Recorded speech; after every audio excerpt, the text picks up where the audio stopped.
Hi friends, welcome to कुदनक्शन classes. दोस्तों आज हम लोग जानेंगे आरटी 2009 राइट टू एजुकेशन 2009। जैसा कि आप सभी लोग जानते हैं, सीटेट का एग्जाम 28 दिसंबर से लेकर 7 फरवरी तक होने हैं। हर शिफ्ट में आरटी और एनसीएफ से 1 या 2 क्वेश्चन बन रहे हैं। इसलिए जो हम लोग चर्चा करेंगे शिक्षा का अधिकार अधिनियम 2009।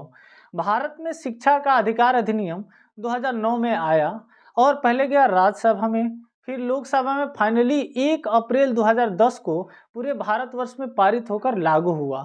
आप लोगों से क्वेश्चन पूछता है कि शिक्षा का अधिकार अधिनियम भारत में कब लागू हुआ, तो आप लोग बताइएगा 1 अप्रैल 2010 को भारत में लागू हुआ। क्वेश्चन ये भी पूछ लेता है कि शिक्षा का अधिकार अधिनियम लागू करने वाला भारत कितने नंबर का देश है, तो आप लोग बताइएगा शिक्षा का अधिकार अधिनियम लागू करने वाला भारत 135वें नंबर का देश है। इससे पहले 134 देशों ने शिक्षा का अधिकार अधिनियम लागू कर चुके थे, 135वें के रूप में भारत आया। दोस्तों शिक्षा का अधिकार अधिनियम जो बनाया गया वो टोटल 7 अध्याय और 38 धाराओं के रूप में बनाया गया। शिक्षा का अधिकार अधिनियम में उसमें 7 अध्याय हैं और 38 धाराएं हैं। क्वेश्चन पूछेगा आप लोगों से शिक्षा का अधिकार अधिनियम में कितने अध्याय हैं और कितने धाराएं हैं, तो आप लोग क्या बताइएगा 7 अध्याय और 38 धाराओं के रूप में शिक्षा का अधिकार अधिनियम बनाया गया।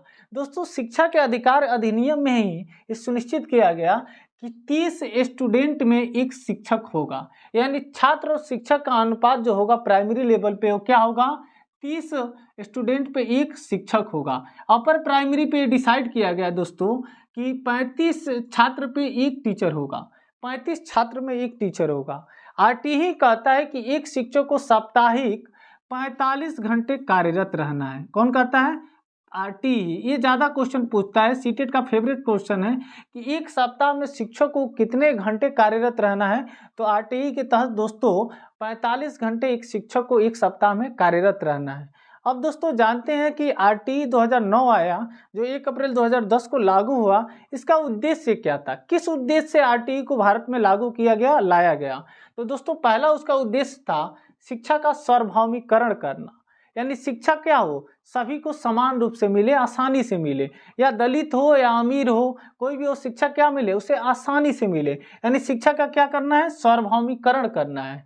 दूसरा उद्देश्य था दोस्तों 6 से 14 वर्ष के सभी बच्चों को निःशुल्क व अनिवार्य शिक्षा। जैसा कि आप सभी लोग जानते हैं एक संविधान संशोधन किया गया, 86वां संविधान संशोधन किया गया 2002 में। 86वां संविधान संशोधन 2002 में किया गया, जिस समय अटल जी की सरकार थी। उस समय संशोधित कर भाग 3 के अनुच्छेद 21 में ए को जोड़ा गया। अब दोस्तों जानते हैं कि भाग 3 के अंदर अनुच्छेद 21 का ए क्या कहता है, तो भाग 3 अनुच्छेद के रूप में दोस्तों पहले था क्या 21, अब 21 में ए को जोड़ दिया गया।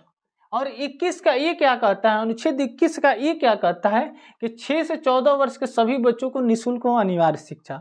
ज़्यादा तक सीटेट में ये भी क्वेश्चन बनता है कि 86वां संविधान संशोधन कब किया गया, तो आप लोग बताइएगा 2002 में। और 86वां संविधान संशोधित के तहत ही 21 में ए जोड़ा गया। ऐसे भी क्वेश्चन बनता है आर्टिकल 21 का ए क्या कहता है, तो आप लोग बताइएगा 6 से 14 वर्ष के बच्चों को निःशुल्क व अनिवार्य शिक्षा की बात करता है अनुच्छेद 21 का ए। जो तीसरा उद्देश्य आरटीई का था गुणवत्तापूर्ण शिक्षा को सुनिश्चित करना। जो शिक्षा हो उसका क्या हो एक स्टैंडर्ड हो, गुणवत्तापूर्वक शिक्षा हो, जो किसी न किसी उद्देश्य के लिए किया जाए, वो क्या है गुणवत्तापूर्ण शिक्षा प्रदान करना।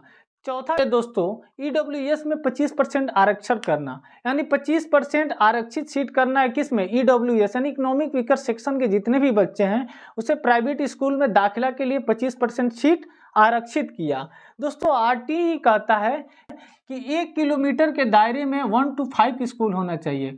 1 to 5 जो स्कूल कहना होना चाहिए 1 किलोमीटर के अंदर में, यानी स्कूल और छात्र के घर के जो बीच की दूरी होनी चाहिए वो 1 किलोमीटर होना चाहिए। प्रत्येक 1 किलोमीटर पे 1 to 5 का स्कूल होना चाहिए और प्रत्येक 3 किलोमीटर की दूरी पे 6 to 8 किलोमीटर का होना चाहिए, यानी 6 से 8 बच्चे जो पढ़ने जाएंगे वो प्रत्येक 3 किलोमीटर के अंदर में ही उन्हें स्कूल मिल जाएगा। दोस्तों उम्मीद करते हैं कि ये जानकारी आप लोगों को लाभदायक रहेगा। धन्यवाद साथियों।